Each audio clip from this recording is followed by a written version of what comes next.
What's your expected salary? One simple question that can destroy your chances if you answer it wrong.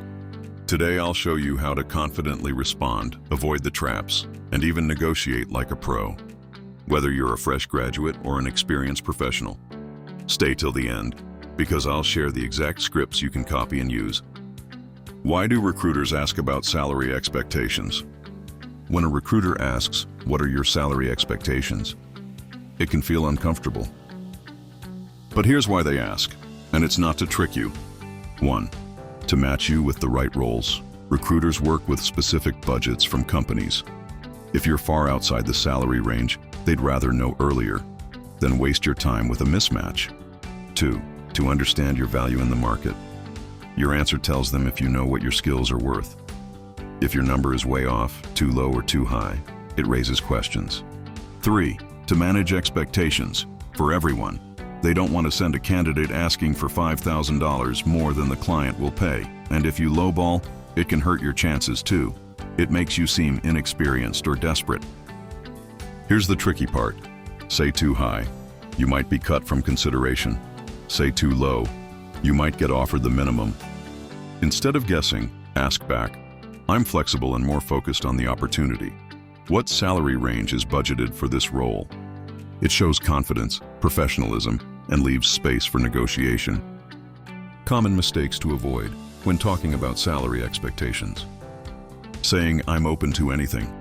This might seem flexible, but to employers, it sounds like you haven't thought things through.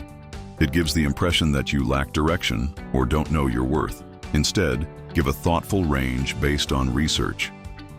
Giving a number without doing research. Throwing out a random salary figure can backfire. If it's too high, you might price yourself out.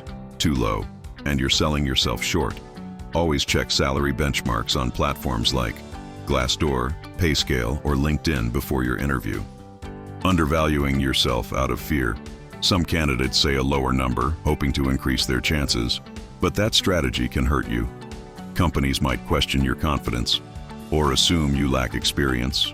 Worse, you could end up stuck with a salary far below what you deserve. Not giving any number at all.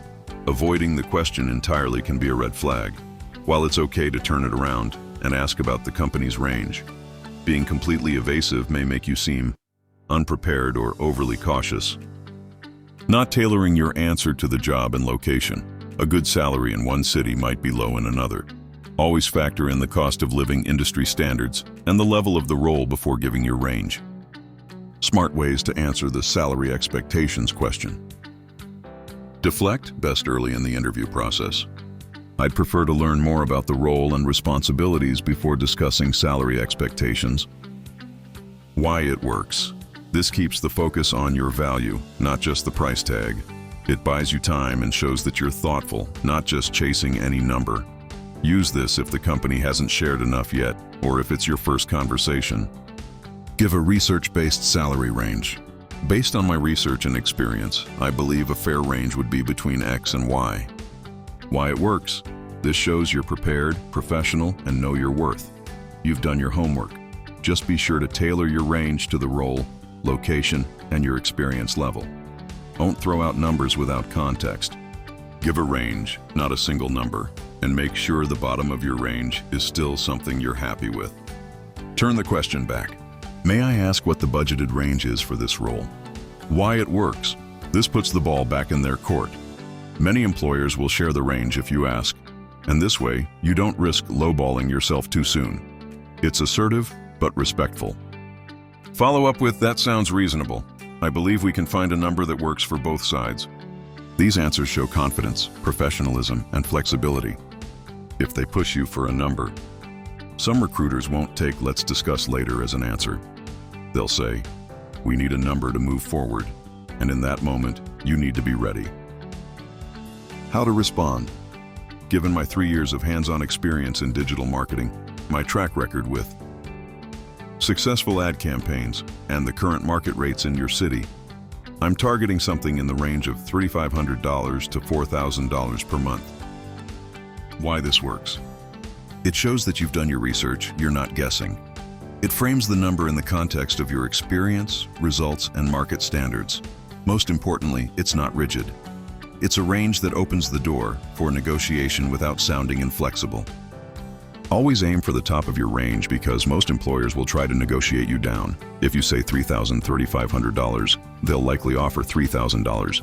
But if you say $3,500, $4,000, you protect your minimum and open space for a better deal. Remember, when you're backed by data and results, your number becomes a statement of value, not just a guess. Final tips. Never rush the salary talk.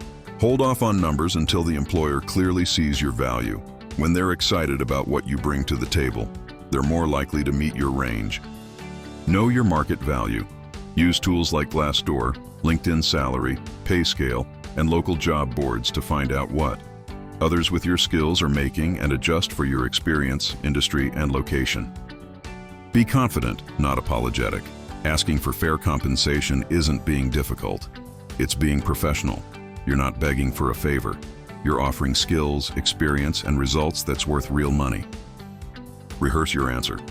Seriously, you don't want your first time saying it to be in the real interview. Practice out loud. Get the awkwardness out now, so you show up sharp, calm, and clear when it counts. Want more tips like this? Subscribe for weekly career advice.